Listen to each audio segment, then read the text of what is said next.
Okay, so I've been trying to find the right words to say, and I'll be as truthful as I can with you, as I always am in my videos. You know, I give you my honest opinions, so bear with me for what I do have to say. After writing pages and pages of things to say, I feel these are the right words from me personally.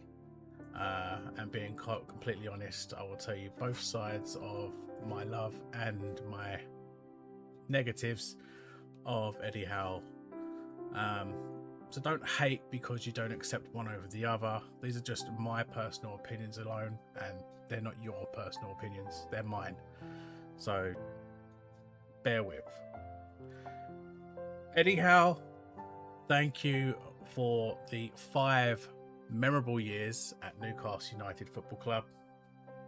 You will certainly go down in history as one of our most successful managers of all time. You came in when we was at our lowest under our old ownership. You believed in the project. You looked determined. You proved the doubters, including myself, wrong. When you first came in, I felt you was more of an Mike Ashley type of manager that would come in, used to not spending loads, and I didn't believe in you to begin with. I will hold my hands up and say I did not believe in you to begin with. You proved me wrong, and I am being a grown-up, and I will hold my hands up again and say you did indeed prove me wrong. You was the right man for the job. You guided a sinking ship that was set to be relegated for sure, by becoming our lifeguard and saving us from relegation. We feared would not be an easy way to come back up after our 2 previous relegations. Even I thought that if we were to go down, there was no chance that we were getting back up at the first time of asking again. During that summer, you literally did wake that long sleeping giant within us that had laid dormant for decades, you could probably say, and a new Newcastle United was born from the ashes. We burst onto the scene and we struck fear into the eyes of all the opponents that we came up against. That included that cartel Big Six, self-proclaimed Big Six, that finally saw fear, could you say. They finally saw the fear in their eyes, and teams finally took us seriously once more. Not looking at us and thinking easy 3 points every time when we go to their ground, 3 points to them when they come to us, 3 points to them. We actually struck fear into them for the first time in a very long time, and it was so pleasing to see. Not only did we make St James's Park a ground teams began to fear for coming to, but somehow teams also began fearing us when we went to them, knowing how dominant and attacking we had become, and gave no mercy no matter who it was. We were solid defensively. If we were to concede, we would score 2-3 more times to make sure that we got that win. The amount of big wins that we got when you began as manager for us. We took the league by storm, earning us a path back into the Champions League, not once but twice, for the first time since the Sir Bobby Robson era. We built a strong side, adding the likes of Alexander Isak, Anthony Gordon, Kieran Trippier, Harvey Barnes, Sandro Tonali, Nick Pope, Tino Livramento, Lewis Hall, Malik Chow, Sven Botman, Bruno Guimaraes, Johan Visser, Anthony Alanga, Dan Byrne, Jacob Ramsey, Aaron Ramsdale. I had to write this down, albeit it was alone for Ramsdale. Willa Sula, everyone knows he's my favourite. To the ranks, there are a few others, but they didn't really get the chance to, like Vlachodimos. And who can forget, that night at St James's Park when the mighty, destructive, giant force that was PSG came to town and we showed them that was the wrong place at the wrong time for them.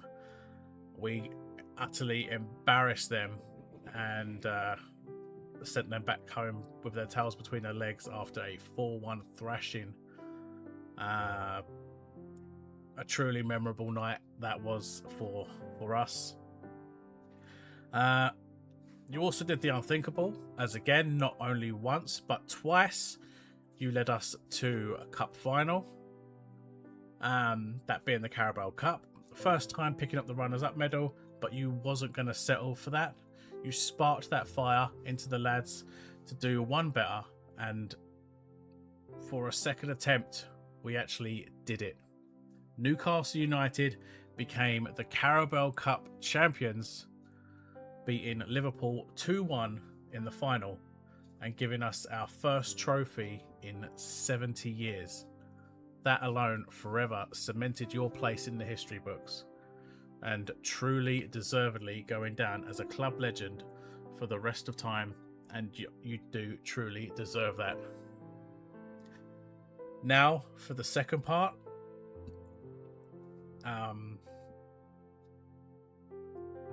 The negatives, okay? And I know a lot of people are going to switch off at this point because you don't want to hear the negatives, you want to hear the positives, and that's it. But again, my opinion, I said from the start, I will say my love and my negatives.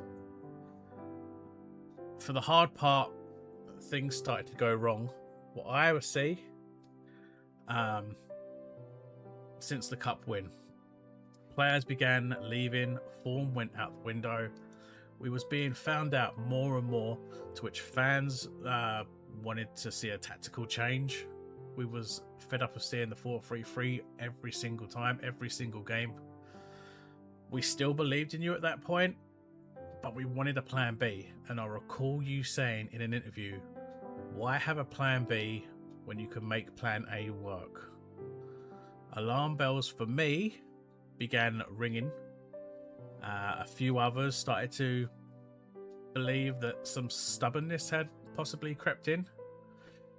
The team became riddled with injuries and we called for youth to be given a chance, but the stubbornness kicked in a little more as you reverted to a Steve Bruce style of play, playing players out of position, just keeping a strong side when in fact it weakened us. As the months went by, we looked like we was beginning to regress back to the point of before you joined the club. And your final season with us, we again called for youth to be given a chance. We ended up that season losing 17 games, being in a relegation battle for most of it. We called for the 4-3-3 to be dropped. We called for a change as we knew teams had figured us out. We had been using the same tactic for the entire 5 years. What really infuriated the fan base was the lack of heart and passion and determination against our derby rivals, as we lost both our home and away fixtures against them, and with them just being promoted back into the English Premier League, they finished above us, got into Europe. There is also a case of calling Bruno a liar when he described the first Derby Day defeat as a mess, and he was quick to come out to say that it wasn't a mess, so he basically called him out to be a liar. I get the feeling, again, me personally, I get the feeling that the dressing room was lost at that point after calling Bruno a liar. Results were starting to get even more worse. We was conceding every single game, hardly ever keeping a clean sheet.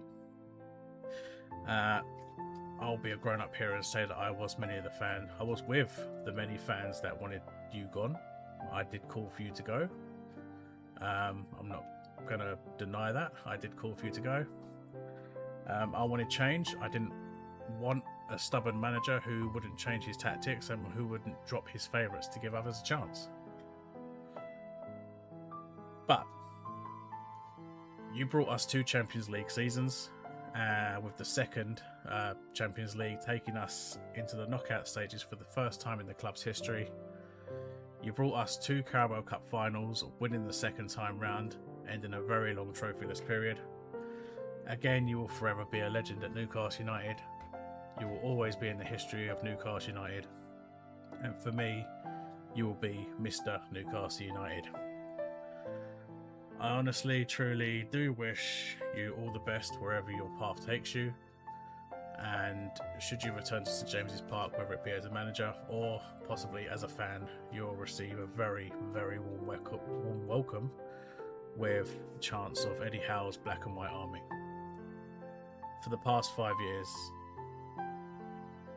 this has been Eddie Howe's Black and White Army, and thank you for making us believe again.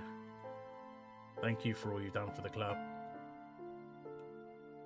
Thank you for bringing us the success that we've been wanting for a very long time.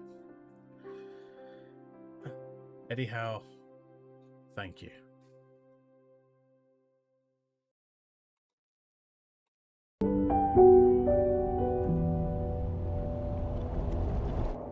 I'm absolutely honoured, privileged. The size of the club, the history of the club, something that I will relish. Really buy into that culture that is here with how everyone thinks of their football club. Give everything to the job. I'll commit 100% every single day to try and bring success to Newcastle for everybody connected with the club. There was only one way we were going to transport ourselves out of the position that we were in, and that was through fighting for the club.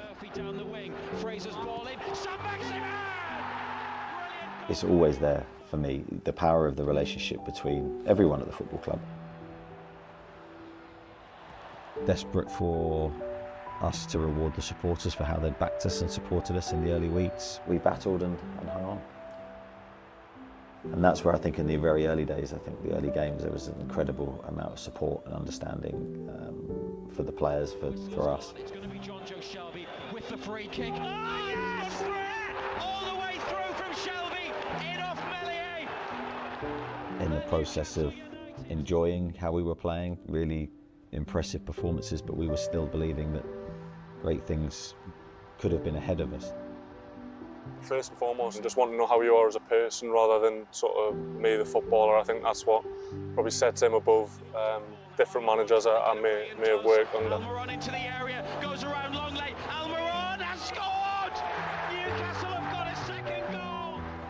As a man, the way he treats every player, he talks not about football but about life, about everything. He always here for us, he always try to help us, and yeah, he's like a father figure.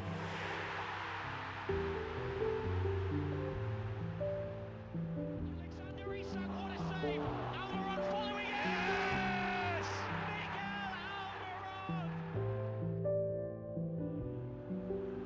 Almiron! A day we'll always remember, and just so pleased for all the supporters that have followed us through thick and thin for so many years that they get this moment. In good and bad moments has been unbelievable. But in terms of individual legacies, for me, it's something that never crosses my mind. The club will leave the legacy there. And I just want people to look back and go, what a great ride that was.